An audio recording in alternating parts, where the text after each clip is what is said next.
Steve Samuel's here on top of Caesar's Palace in Las Vegas. In 2009 is when it started, and tonight it all ends. I'm talking about The Hangover 3. We got a chance to talk to the cast and the director of this amazing movie on this week's episode of the Hollywood Fastlane. Check it out.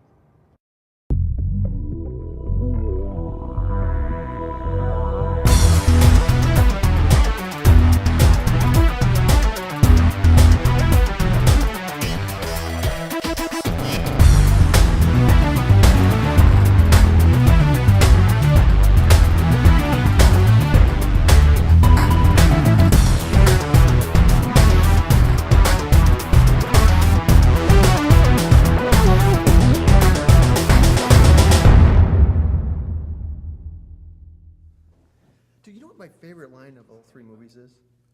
What's that? That I spit to you. That one. Which one? Wait, I spit to you. Oh yeah. I don't know why. That's the one that just nails me every time. That's funny. That's my friend Brian Callen. I spit to you.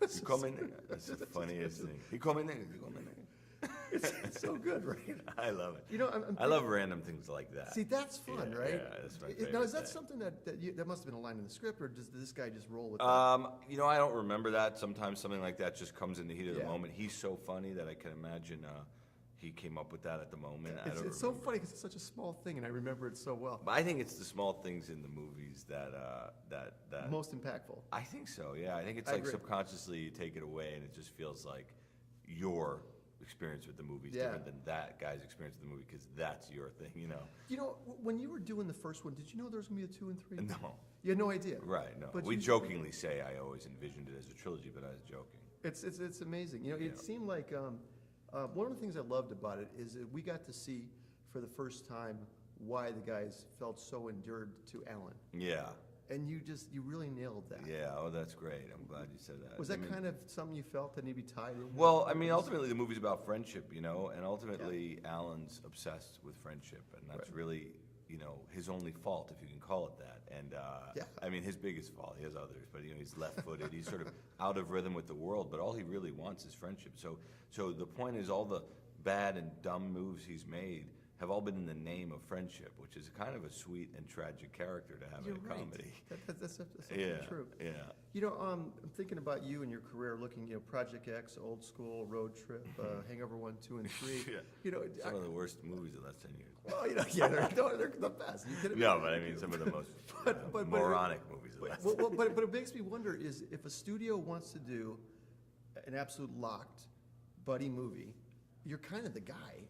I do get offered them a lot. I do. Yeah. I do. The ones that you see come out, it's generally have come past me. But I mean, all the movies you just mentioned, not outside of Project X, I wrote also, or I write. I like to Right. write these movies, so it's not so much that I do generate my own material, and that's sort of how we work it. But yeah, I've been lucky, and so much of what I do is casting. I think so much of, Oh, of man.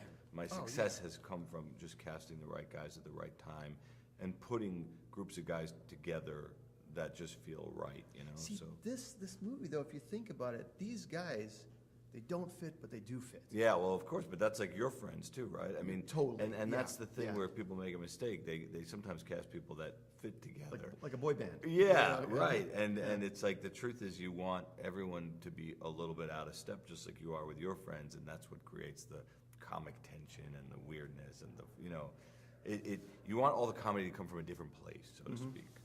Now, what did Justin do to you? What? That you every time we see him, Well- he has no lines and he has a bag over his head. Poor come on. guy. Yeah, he's just our foil. He's that guy. You know what I mean?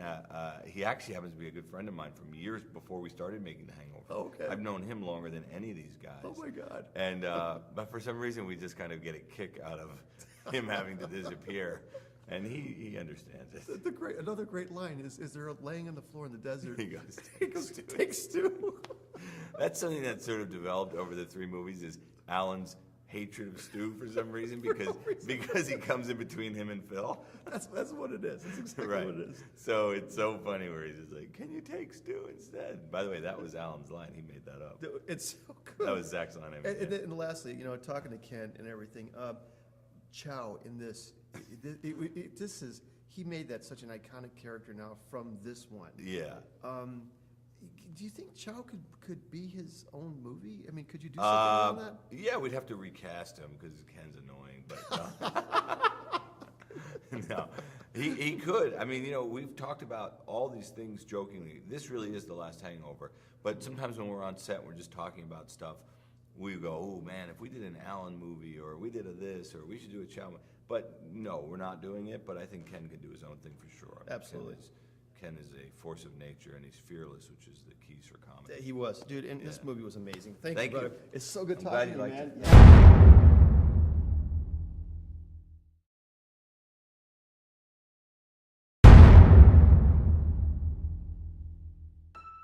I can't believe my daddy is dead. I can think of so many people I would rather have died first. Like my mother. Apparently Alan's been off his meds for almost 6 months. Oh, God. Look at him now. We're all here to tell you about an awesome place called New Horizons. That does sound awesome. Alan, this is an intervention. We drive you there today, and I promise you will come back a changed man. You going, Phil? I love you, Alan.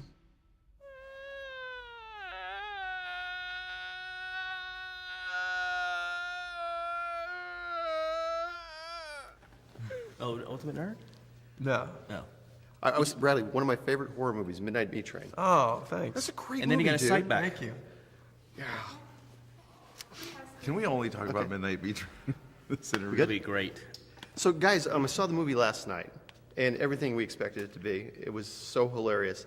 But when we're driving back in the bus, we're going down whatever the street is in Vegas here, and there was like on the side there was SpongeBob and Bert and Ernie, and then standing next to this plastic tiger is an Ellen, and everybody in the bus just was like, shoom, because it looked just like him, and it made me think to myself, I'm thinking, for you guys, what is it like that you guys as actors come along and create something that's become so iconic in our culture now? Well, I mean, I think we could all say we feel just the same as the people on the bus looking at the thing of Alan. You know, Really? there is no ownership of it, really. It's just sort of we're along for the same ride as everybody else. So in that way, it's very inclusive. We don't feel like we're sort of not included in that.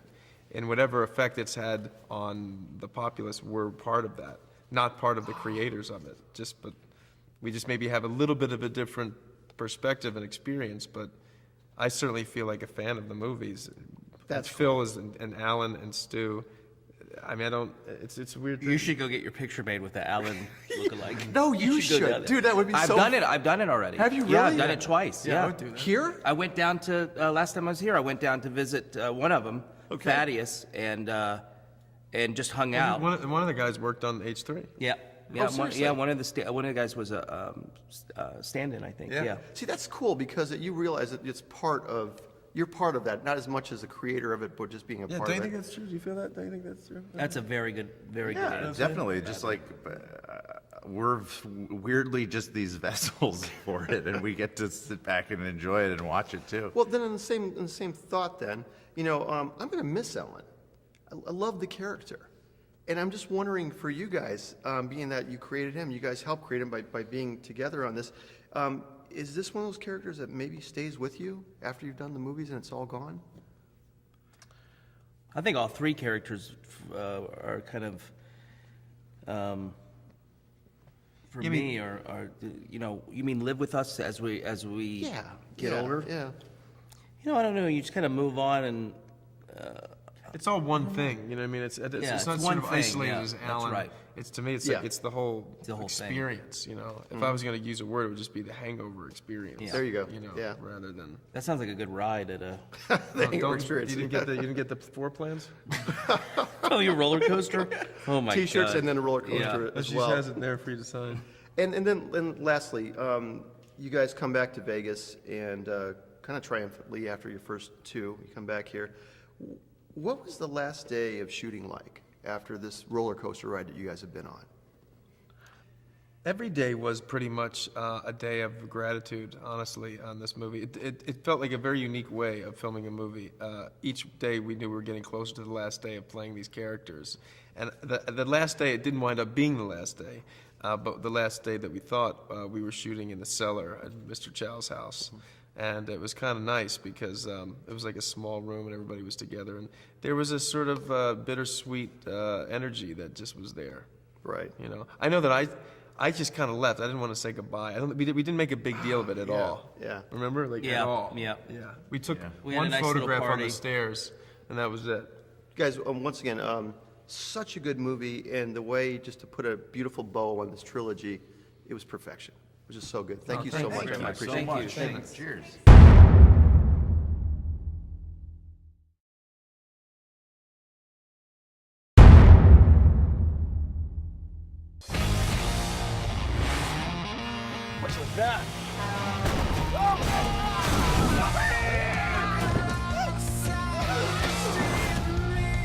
Where is he?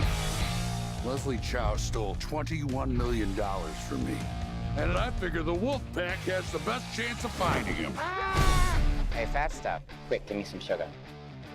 Did he just kiss him? What are you doing here? Same old, same old. Ooh, I got into cockfighting. Oh, cockfighting. That sounds wonderful. Oh, stay still. I'm trying to help. Are you out of your mind? Like the roach after atomic testing. We just like keep That's what I'm surviving. talking about. You're We're like the still in- Energizer Bunny. We keep like going and going, and I'm just so grateful that those guys are. I love those guys. So saw the movie last night, and like we were talking about, I watched 1 and 2 like 5 times to really get myself Yeah. ready for it. You know what? You as an actor, man, I just got to tell you, this has got to be the role that you were the most fearless in as an actor. You Am I nailed it. right? You're absolutely 1,000% right. This is, I mean, Hangover 3 is the best thing I've ever done. I mean, just bottom line. I mean, you just, I can dance around and say like all these other things that aren't going to be sincere, but it's just the best thing I've ever done, man. And Mr. Chow is my favorite character I've ever played, and I was just so happy, Every bit of success I've owed from the past 4 years is solely due to The Hangover. Every bit. It just everything. My life changed from that movie. Right. From black and white to Technicolor. You know what I mean? It just everything just changed, and it's I'm sad to see it. It's like sinking in. It's really this is the last time we're all going to do this all together. So the last day of shooting, you guys were in the basement, right? The whole. I had more scenes after that. I had you more did? days after that, but that was the last day, all of us together. Yes. Yeah. What was that day like? It wasn't that sad in the sense because none of us are really that outwardly, because I think we had a very long day that day, so we had a lot of work to do. But I don't think it really is sinking in until probably till like about right now when we're all together months later, realizing okay, this is going to be it. And but having said that, to do these are my favorite people I've ever worked with, honestly. That's so and then to do it on one movie, it's amazing. It's a blessing. To do it 3 times, Yeah. that's heaven sent. So it's kind of like you can't ask for more than this. Did you know when you did the first one there was going to be 2 more? No, I had no idea. I mean, when I did the first one, I told my wife, "This is the funniest movie I've ever been in. I hope people see it." That's all I thought. And and now to be a third one, to have Chow to have an expanded role. I mean, I love Mr. Chow so much. I mean, I'd love to do a Chow spinoff and just anything Chow related. I would. If that would be possible, that would work. You could carry that. That would really work. I would love to do it. I'd be down with that. I mean, Chow's a devil if you think about it. The first movie, the Wolfpack does a deal with the devil, and the next 2 movies are the consequences that are unraveling from that. So it really, and Alan's got to do one final dance with the devil. Right. And just when you think the devil's like down and out for the count, like. Think again, you know what I mean? That kind of vibe. This is one movie where I love you guys as actors, as giving as you were to each other, and even in the compliments of each other's characters. We were talking to the Wolfpack over there, and they were talking about how Ellen's character. This was the one where he really became so beloved. We saw why the other guys loved him so much. Exactly. Did you Great feel that? point. Oh my goodness, there's so much heart in this, and there's so much love in this movie, and a lot of unexpected heart and unexpected moments in this movie. It really kind of choked me up watching it. So I really think, Alan, you got to give a shout out to Zach. He's the funniest man alive, and he really knocks it out of the park because it's really Alan's story, and Zach just knocks it out of the park. He's a great actor, and he never not makes me laugh. He's just always. And the last so thing, funny. I just got to know this. Todd, as a director, especially on the last one, did he give you a lot more latitude than the first two, or what is he like as far as improv and work? He's the best director I've ever worked with. I mean, I think he blends giving you, he knows when to give latitude to an actor, and he knows also when to kind of rein him in and just kind of guide him in, guide them in tone. And we all like trust him so much, and it's like an egoless band of performers, you know, and we really, it's just like a really good basketball team that's just like unselfish, you know, like we just everything. That's what I felt, everyone knows their role. There's no jealousies. There's no one's competitive with each other, and we're just all working for the greater good. And Todd it's really Todd that guided me into, I think, the best performance of my career of this last one. I mean, this was all Todd that really guided me. This is the best I've ever seen you in anything. Thanks, man. I really appreciate it, Steve. That means a lot to me. Thank you, bro. Really do. That means everything to me. Thank you. Doug is my insurance. Can you take Stu instead? I got this strange email. I think it might be from Chow. Fatty, I'm close by. Tell no one. Chow. This says Chow. How did you not know this was from Chow? At the time, I thought it was Chow like goodbye. You know, like Chow, arrivederci, Papa John. What is that? A tiny little. Was that the? This thing is amazing, guys. A Kindle or an iPad? No, it's iPad Mini. iPad Mini. You know, it's so nice. There's your questions. Cool. Wow. My general questions, which you can see It's from so across the clear room. and easy to read. Right? I have terrible eyes. We're rolling already? Yep. So you're back. Yay, I'm back. Which was really nice to see you in the movie. It just made it so much better. When did you know that you're going to be back? You know, Todd emailed me and he said that he wrote me into it, and I was like so excited. I mean, I didn't even know that they were doing a third one, and when he told me that I was in it, I was really, really happy. It was just so nice seeing you. And I was talking to Todd. I'm like, what did Justin do to you? What did he say? Yeah, what did he say? He said he's known you the longest of everybody. Yeah, but for some reason, you just need to have a bag on your head and never talk. Is that what he said? Pretty much, you know. There you go. It's like a brotherly thing, right? Yeah. That's what it made me, like he's punching you in the shoulder when he's I guess in the so. movie. It's a showing love, right? It's like showing Yeah, love showing through love, abuse. or maybe mistrust for my talent. Who knows? You know, and I told him one of my favorite lines in the movie is when the guys are in the desert, and Ellen says, "Take Stu." I know, right? I was thinking It's a myself, great line. I was thinking to myself, that'd be great, you know. And you're probably listening, going, "Yes, take Stu." No, I mean, to be honest, I am. It sounds like BS, but I'm so grateful to be a part of these movies in any aspect. And when we shot the first one, no one thought that it would get to this point of 3 movies and so on and so forth. So, you know, that Doug, that's his purpose within the story, and it's all about and Todd is an amazing storyteller, and this is what the story is for these movies. So it's amazing in that way, if you really think about it. Yeah, he's the guy that's always gone. When you guys did the first one, looking back, was there ever a point when you felt that, you know, we really got something here? Did you guys ever? Does that happen when you shoot movies? I mean, it was really being around them. They were so funny, and I thought the script was great. And I mean, Todd had already done Old School, so it wasn't like out of the blue that he would do a successful movie. But I mean, yeah, the level that it's successful is really exciting. Yeah, I mean, if you think about it, you guys were in the highest-grossing R-rated comedy in the history of cinema.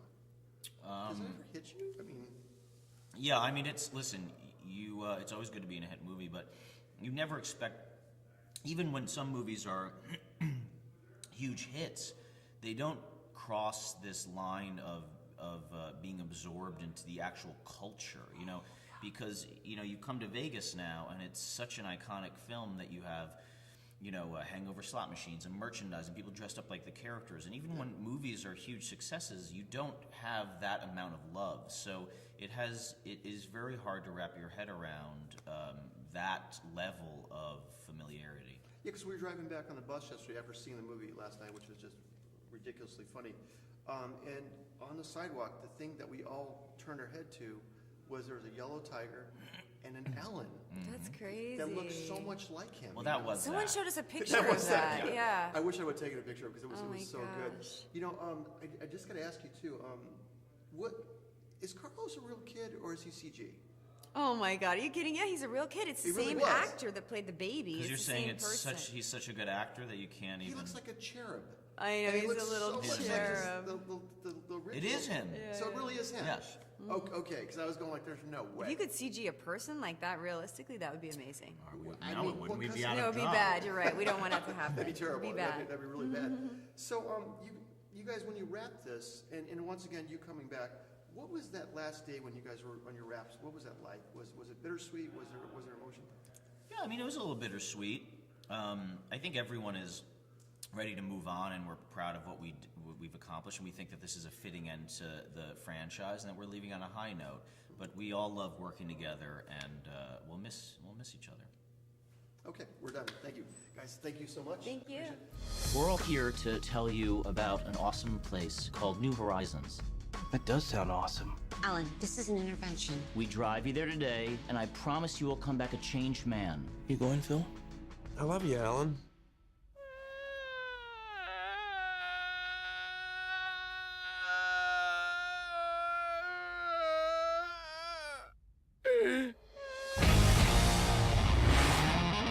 What's with that?